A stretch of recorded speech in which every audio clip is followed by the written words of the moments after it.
The Waking Tree by C. Don McCallum. Chapter 12. Light.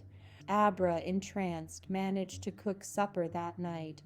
Only a hint of the fried catfish, a little burned, dwindled in the living room now as Darnell sat on the pillowy blue couch.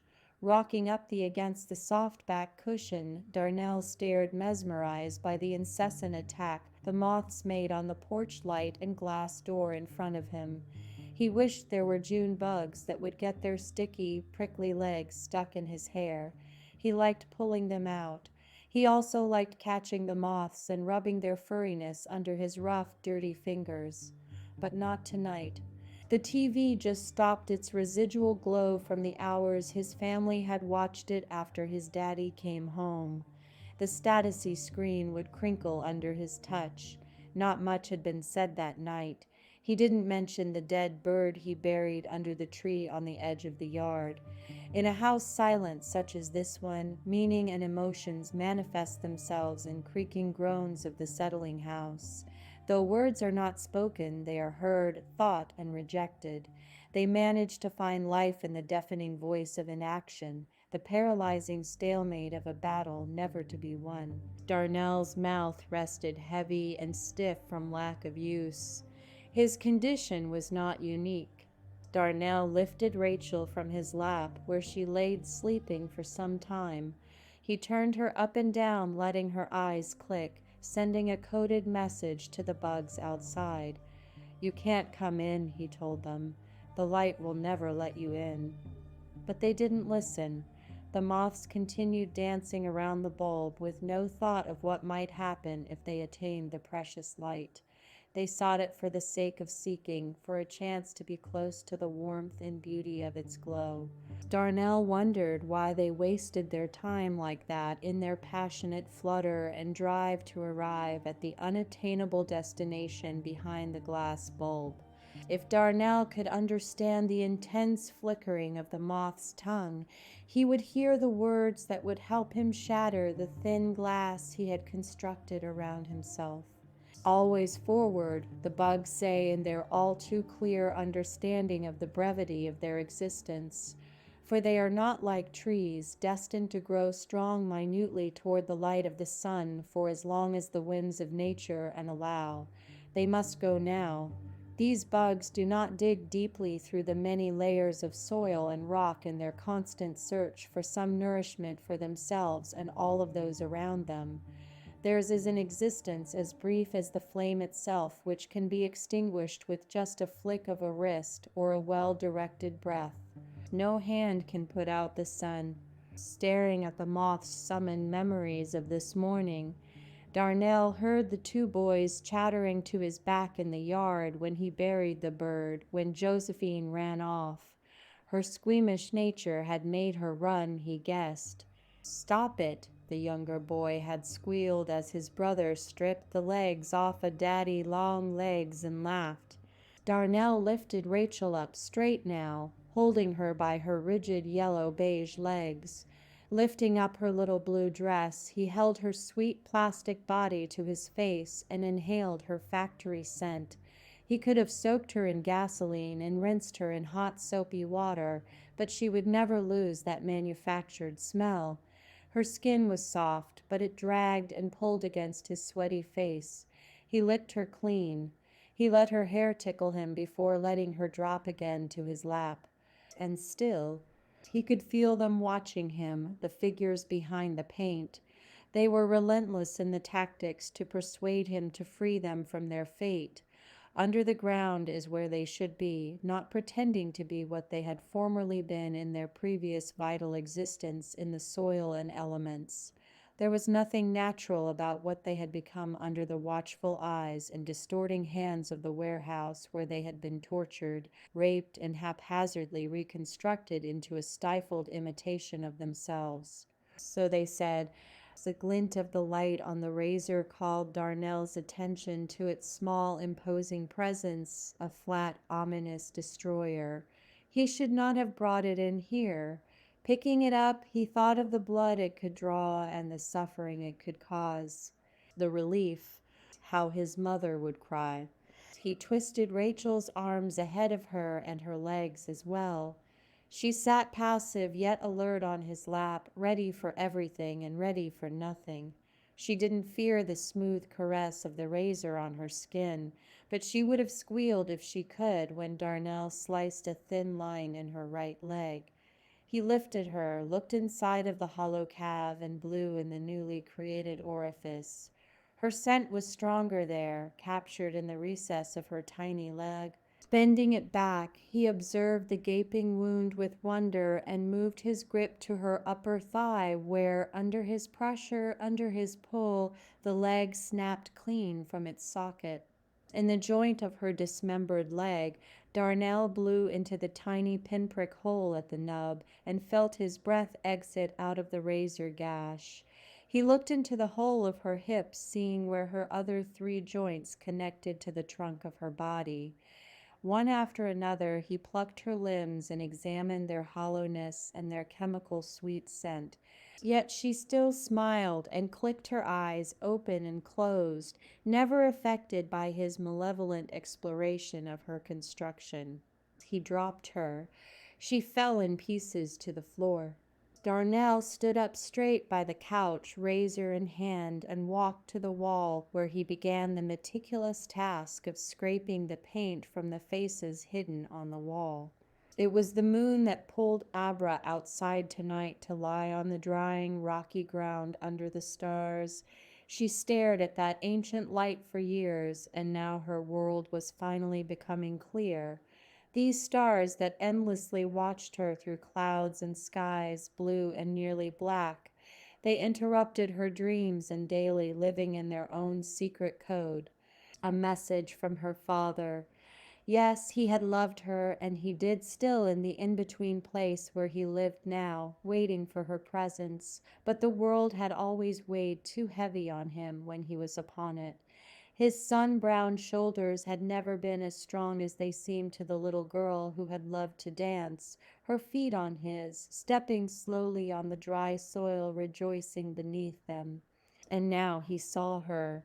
Somehow gravity and other forces had pulled at her from all sides, stretching her tiny body long and thin into an adult, cringing her skin as she aged and watched her own children endure the same effects of the sometimes smothering Mother Earth. Perhaps that's why he left this swirly blue world, why he allowed his body to fail him in their pickup truck that night. He was done and could not watch her wither and erode into the image of her own mother. Mrs. Tilly, too, had been enchanting to him once, as intoxicating as an unexpected summer breeze that's cool enough to chill you. But it was the chill that stayed, and the breeze became a tempest of nonsensical anger and bloodshot eyes screaming in his and the little girls' faces. And it was Mrs. Tilly's heart that submerged and shriveled the most in liquor and lost dreams. In her presence, little girls like Abra were not allowed to display the awkwardness of their inexperienced limbs. Dishes could not be dropped. Food could not be spilled. Perfection was not unattainable. So Abra sat up straight and ladylike with her legs crossed at her ankles below her pressed skirt, her hair pulled neatly back in ribbons around her black locks. She was an excellent speller, and she knew all of her multiplication tables. Her smile could bring youthful vigor and lust to all men and women. Her laugh alone could make kittens purr and puppies roll, tummy up, all at her mother's insistence.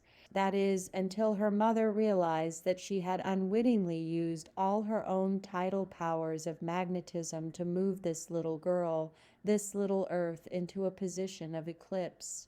Mrs. Tilly could no longer see her son, her husband. So enamored were all of Abra, her creation, that Mrs.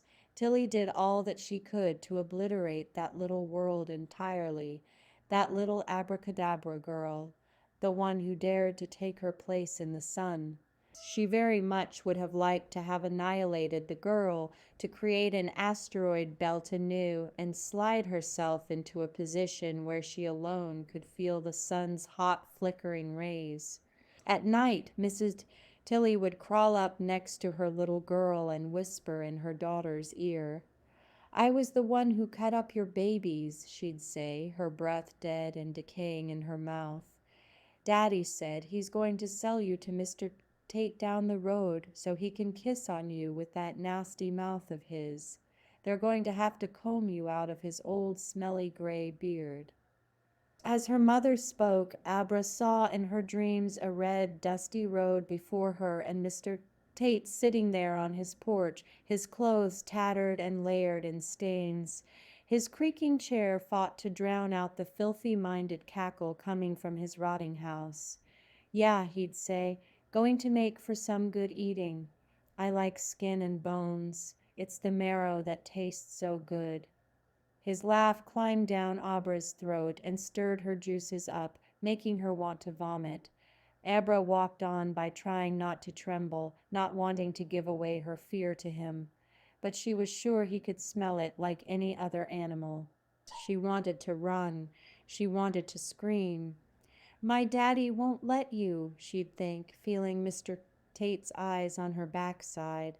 But her daddy wasn't there to back her up. He always said he had to work. She didn't know what kind of work could take a man away from the only thing in the world he loved as much as Jesus. It always got so dark when he was away. But her daddy would return and set her upon his knee and whisper to her about pineapples and lollipops. He would place picked daisies on her ears and compare the soft petals to her own alabaster skin. Then she would stand under a bodark tree picking up the horse apples to take in the house to keep the bugs away. She'd spin on the lawn for him, her skirt ballooning around her little legs. She would have floated away with joy if it hadn't been for her need to be near him. But he wasn't coming back. Mrs. Saltilly had told her so. His body flung out of his pickup after he took a corner too fast. He had lain broken and gushing out his last bit of life in that ditch for close to an hour before someone came upon him on that country road. They had even shown her a glimpse of his body in that big long box, but it still just didn't seem real. He always came back to her before, always, but not anymore, and Mr. Tate laughed louder in her dreams now, and he rocked faster in his chair. There was no one to stop him from licking the salt off her anymore, and sometimes in her dreams Mrs. Tilly would stand there on that porch too and laugh. You might like her legs best. She's a good twirler, she'd say. Sweet meat, he whispered. Sweet meat.